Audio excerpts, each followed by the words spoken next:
te bandeko batali bino nyonso oyo bozwi mpenza libaku lelo ya kokolelanga na bandako na bino esika bozali. Merci mingi vraiment natondi bino botondi. Bon na émission na biso ya lelo bokolanda biso pena na YouTube na biso oyo toza kosola masolo sikoyo Gélénonce TV. Lelo tokosola mingi makambo ya confinement. Alors yango wana pona masolo ya lelo bandeko batali nazali ngai moko te, nazali bongo na invité na ngai oyo vraiment nakopesa mbote pe ye moko akose présenter ebongo nsima tosola masolo toyoka makambo nini oyo ya koyebisa biso ndeko mbote. Bote maman journaliste. Vraiment na sepeli esika baninga bayo nyonso bazwi libaku ya kolanda biso na bandako na bango tolingi mpenza ose présenter esika ya baninga bandeko bazali kolanda biso mpona mokolo na lelo. Kombo na yo nani ofandaka na mboka nini malobo mboka nini? Encore merci na président merci na yo maman journaliste na ndenge ozwi temps na oyo ya kozwa ngai pour te parler sur eloko eza très important oyo bengi confinement oyo bayi mboka ebele bayoki yango na mbala liboso wana mpona koloba bosembo ebele bayebaki kombo wana te tozalaki mpe surpris na kombo wana. Je me présente kombo na nga monsieur Simon comme le nom ou la famille et puis artiste ou bien artiste photo comme par rapport à Moussala la Sali. La CPN en tout cas naza bongo liboso na yo na ba question za yo ba réponse ezali. Merci. Ma question ezali ya ngai tolingi toyeba kaka biso toza na mboka Suisse, il faut to préciser toza na Suisse awa mais tolingi toyeba yo outaki Kinshasa mais ovandaka na Suisse awa lolenge nini yo vivaki yao? D'abord confinement pour na yo eza nini? Confinement eza nini? Ok, merci maman journaliste na motuna na yo nde na utoloba confinement eza momo ko boyeli biso brusque ebele bayebaka yango mais bayebele pe bayebaka yango. Alors moto motaza na ndenge na ye akoki ko définir kombo ya confinement mais na makomi surtout ke na makomi na ndenge ya makomi ya Biblia na Bible va définir un peu différent. Tu es pasteur Tu es pasteur. Mais tu es un pour la comprendre le confinement exactement. Donc, comme on appelle la science, selon science, confinement est allé. Alors, dans la Bible, surtout qu'il y a un proverbe 22, 3, c'est-à-dire chapitre 22, verset 3, dans la Bible, baromona ke na Bible balobi soki likama eza koya ezali likama eza ekoza la guerre ekoza maladie ekoza fléau soki eza koya mwana oyo aza na mayele akobombama, c'est-à-dire il doit être à l'abri comme on dit en français po akima mopepe wana agunzami mopepe soki eleki asa nini atelemi wana Biblia ya motolobi. Donc il y a ce confinement, c'est nos Bibles. Ezali, ce qui est kameye, et fait wana, il y a qu'on bombama, il y a qu'on mise pas pour nous peper les cas, guerre les cas. Si mandat est le maillon babé confiné. Voilà c'est nos Bibles. Surtout qu'il y a, selon science, qu'il y a un dictionnaire, il y a un dictionnaire, il y a un confinement. Cela veut dire que c'est à peu près la même chose que qu'on décrit là. C'est-à-dire, ce qui est problème, confinement, il y a ça. Au bombardement, il y a Sika et 3. Donc, au bombardement, il y a Sika pour aux alana à l'abri, aux alana protection. Pour baïba bombardement, les kamawana et vous avez bangonde, vous avez conséquences. Pour nous dire, on a qu'à dire, éviter de comprendre. Confinement, il y a ça. Au bombardement, ce qui est kameye. Pour nous rejoindre la conclusion. Merci. Bon, et pas Yozaki Namboka Congo. Yozaki sur place. Période nini nanu. Et puis ma kamini oh yo vivaki nanu na Congo. Pesa biso nanu mwa ndambo ide bato yo. Bazalaki na Congo te. Baza na mwa ndambo ya ide bref.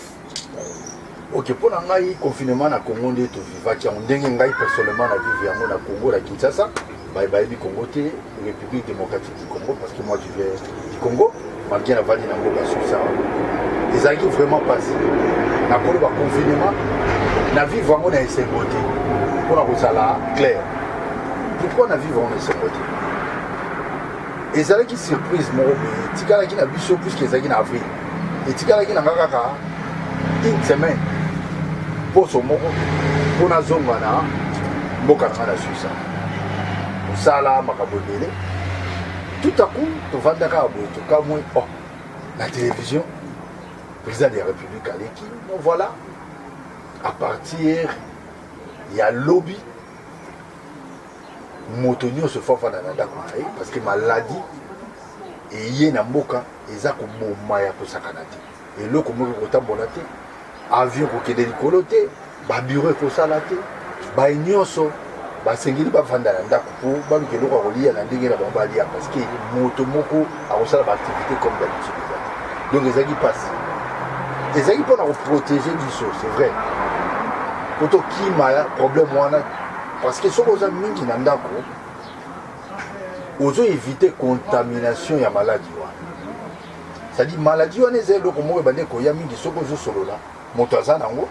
aza pene na yo omoni siko tozwi mwa distance po ete tekoteli biso déjà na mitu tobanda korespecte banini eza vraiment bien soki oza pembe na moto aza maladi wana so azoeloba eke soki na ye etuti yo soit na monoko to na nini yo mpo komi contamine maladi wana ebande koboma makasi yango balobani na biso no bovanda mingi na bandako sika mpona korépondre bien na motuna na yo na Congo eza différent na bapays neti ndenge eza un peu plus développé comme ça bazwaki baprécaution mais biso bazwaki baprécaution vraiment te comme esengeli balobi kaka ke bovanda bandako boteka te bare kosala te boye kosala te alors que biso oyebi na Congo tovivaka jour au jour na to ya jour esalaki biso mpasi makasi parce qu'il faut ozala makoki po kende kosomba bilei otia na ndako eloko nde esalaki nga mpasi yango wana en tout cas ezalaki facilité en plus fallait kozonga bo avion eza te wana tokoma nanu nsima yebisa biso nanu mokolo yango oyo ozalaki kuna oyo bakonzi ya mboka ya Kinshasa balobaki ke bato basala te est-ce que bakongolais bandimaki d'abord ke maladi ezalaki en tout cas mpona koloba sembo ezalaki na baya mayele bato mosusu bayeli na bwania bandimaki quand même mpo balandaki mpe bainformation foto mosusu bamoni ke maladi wana ezalaki kaka na Congo te bamoni na batv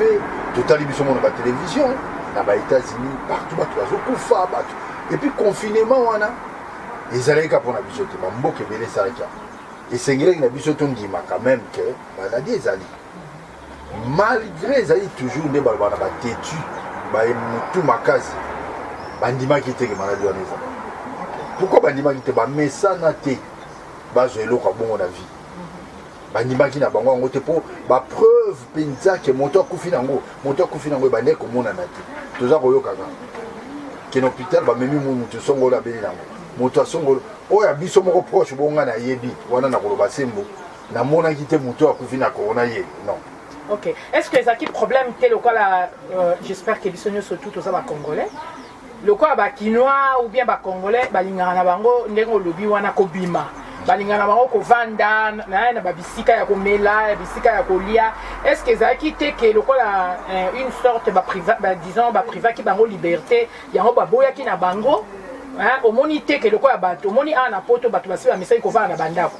eza lokola na Kinshasa te okobima na avenue okuta na moto yo yebi tout ça awa eza un peu difficile est-ce que ezalaki te kozwa bango ndenge wana sans kopréparer bango ke bovanda na bandako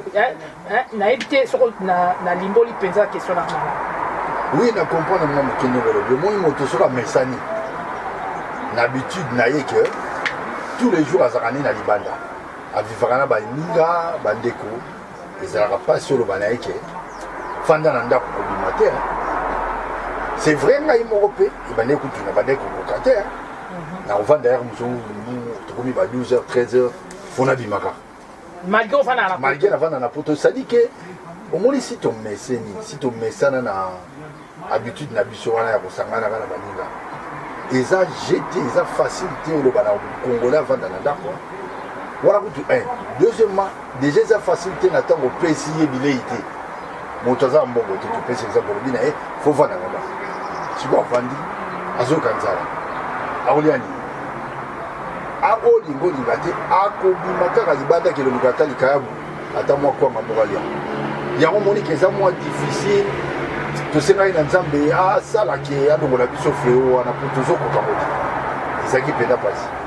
Ok, merci ndeko na ngai nakanisi bao bazolanda biso bacomprendre ye avivaki vraiment événement wana même soki tozoyokaka na batelefone mais ye azalaki toloba lokola victime azalaki sur place. Bon sikoyo tozomona mpe na bavideo ndeko bato oyo bavandaka na mboka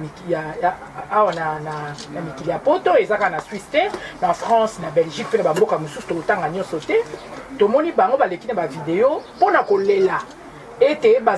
donc bazali confine ti lelo na Congo bazokoka kozonga te makambo wana ezotungisa mabota mingi baninga ebele batika bana batika basi batika mibali mosusu bakendeki makambo ya matanga mosusu bakendeki baaktivité mosusu mais baza bloqué eloko nini oyo eza kosala lelo atako moto avandaka awa na mboka oyo ase awumeli aza na mokanda mais aya te yo ozalaki kuna explique biso nano bongo yo okomaki ya ndenge nini. Merci na motuna na oyo eza vraiment bien eza motuna moko nasatandaki nango toujours keya parce que nga nakoloba ezali ngolu nde babana lingala ezali ngolu c'est une grâce nakoloba eza grâce parce que elingi elasa te ke nga lokwa nazongaki nde naleki bao batikali to nga lokwa nazongaki kaka ngai nde mutu naza na passeport suisse ou bien naza na mokanda soki nini baninga bana yango te non eza likama ngolu nzambe mutu asali ke tosala organisation na rapide. Alors ngai étant que mwana ya mboka ya Suisse nayebi d'abord badroit na nga soki nakei na mboka wana eloko ya liboso mwana mayele asalaka nini fo akende na ambassade na ba. Ah bon? eloko wana fo naza beta sete na yango à chaque fois mwana mayele soki akei epai fo aluka bandeko na ye eza automatique ezalaka très important na cas oyo problème eyeli kokende na okanga tokei na ona Kinshasa esengo wana omona bandeko mosusu kala baambiance c'est bien mais est-ce que oza protégé oza protégé te c'est-à-dire ngai chaque voyage na ngai nakendaka nazalaka toujours na contact na ambassadeur ya mboka obligé ambassadeur na biso ya basuisse aza kuna mpona biso eloko ya liboso ozokomi kende kose présenter na ambassade kotisa passeport na yo expliquer ke na ye na osala autant de jours pesa adresse na yo pesa numéro na téléphone pesa adresse ya email na yo olobi au cas où problème boyebake ngai ndeko na bino nazali ya mboka eloko ngai eloko ya liboso nasalaka yango eloko mpe eyidaki nga mpe plus ya c'est-à-dire l'air ambassadeur aza na bakombo ya bato na ye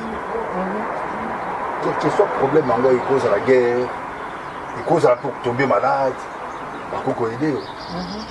yango nde esalaki ke nga d'abord nazwa grâce wana ke le problème ekoyi nakomeli bango ambassadeur na email arépondre nga ouais ozali nayebi liste na ozali déjà na kati ya mais qu'est-ce qui tokoki kosala il faut bosala bapétition bato nyonso bayaka na ambassade ekende na Berne po Berne asorganize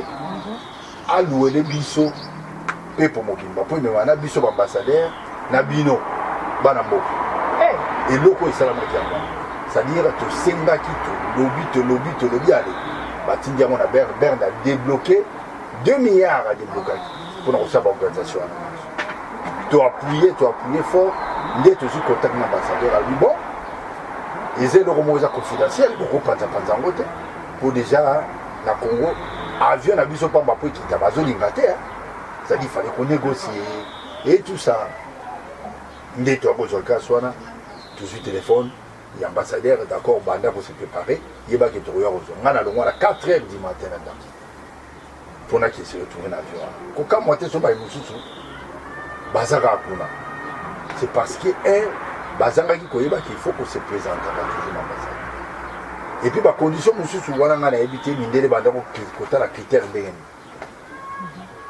mpo nga aza mondele te na mposo mundu me bazwaki nga toye donc mpona répondre un peu à question na yo en tout cas po toyoki mwa nungu ndeko bato mosusu balobi ete atako oza Suisse atokoma français atoko disons okoma belge malgré okoma na nationalité wana mais bazaki nde kotala poso est-ce que makambo eza ya solo ke mutu mwidu loko eza mboka na yo tikala bazwi mindele po polémique esalami awa mingi boko biso tolingi tozwa précision epa na yo est-ce que oyebi quelque chose en tout cas mpona koloba ya solo oyebi biso tozalaka toujours na eloko ya koloba ata likambo eza bongo te tolobaka kaka mpo soki ezalaki bongo baka kotala kaka loposo ya pembe ngai na yo tozali awa te nayelei yo monaki babilili nalakisi soki na bilili na kati avion toza na avion na baambassadeur toye eza bongo te toyebaki avion ezali eloko moko moke ekomema mpe mokili mobimba te soki bango balobaki ke na avion tokokota 160 personnes bino boye 300 bokota te c'est-à-dire bazwi balea endroit bato oyo bayebi bango na ambassade ke bayaka na Kinshasa to eke baza enregistré baza na mikanda na bango basalaka baza intégré babandi nanu na biloko wana donc soki nalobi ke bazoki kaka bato ya pembe en tout cas eza lokuta makasi biso nde mpa na biso basusi nayebi te soki mpona bafrançais na babelge basali bango bongo lokola yo oyaki ndenge wana yo osombaki biye na yo aller retour société oyo ya pepo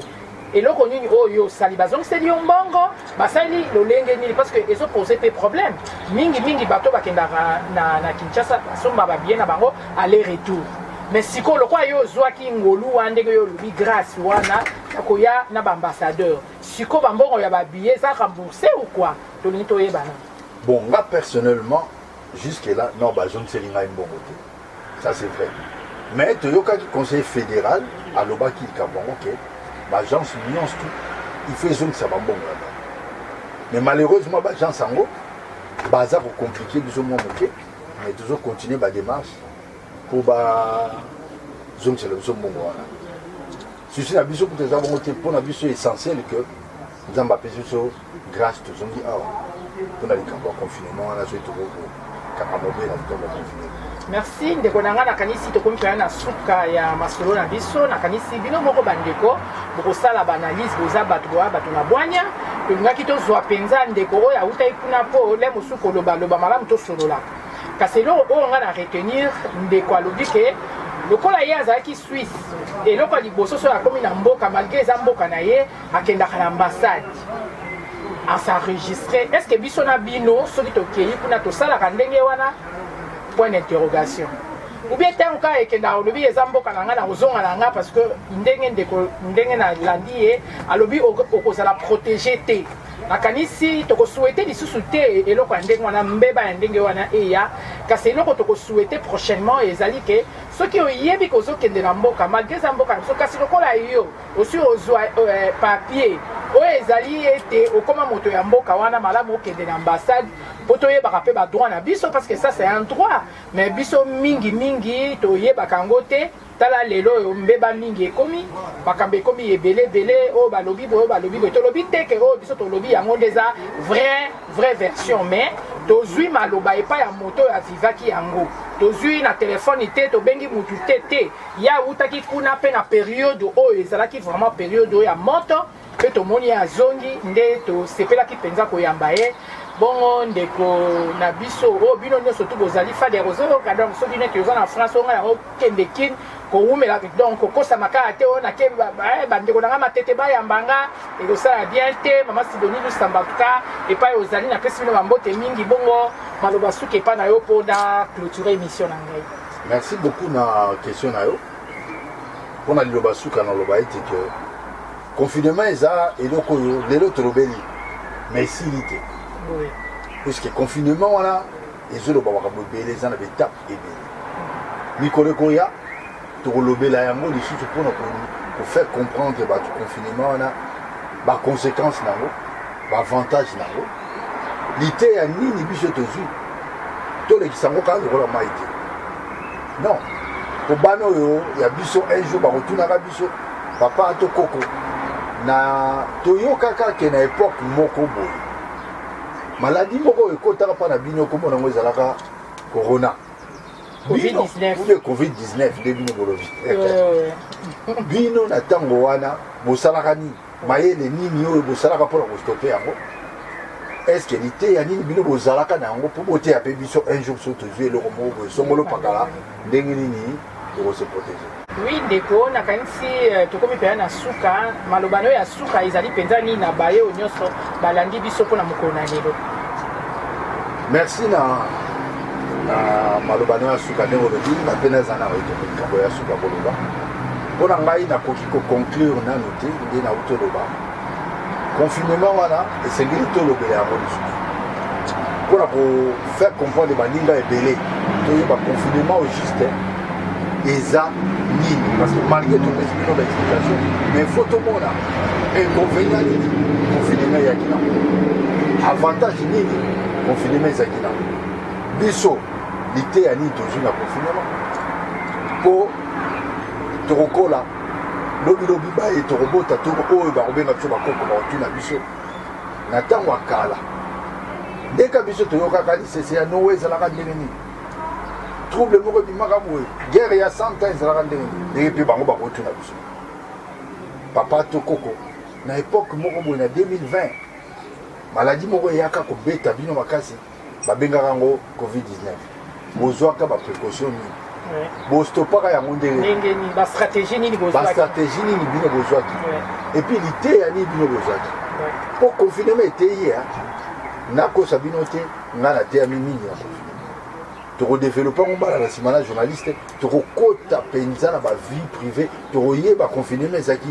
bien mpo na nani mpo na biso mindele bato nyonso moto nyonso ayeba confinement mpo un jour on ne sait jamais eloko mosu ekoya toyeba ndeni tokose. Merci ndeko invité na ngai ya mokolo na lelo ndeko Atis nasepeli mpe na disponibilité na yo mpe naza kosenga merci mingi na ndeko aza na nsima ya bilili ndenge bozwi biso na bandako na biso ndeko Big Boss. Donc le grand Big, donc il y a un héros dans l'ombre et puis tout ça on a Elias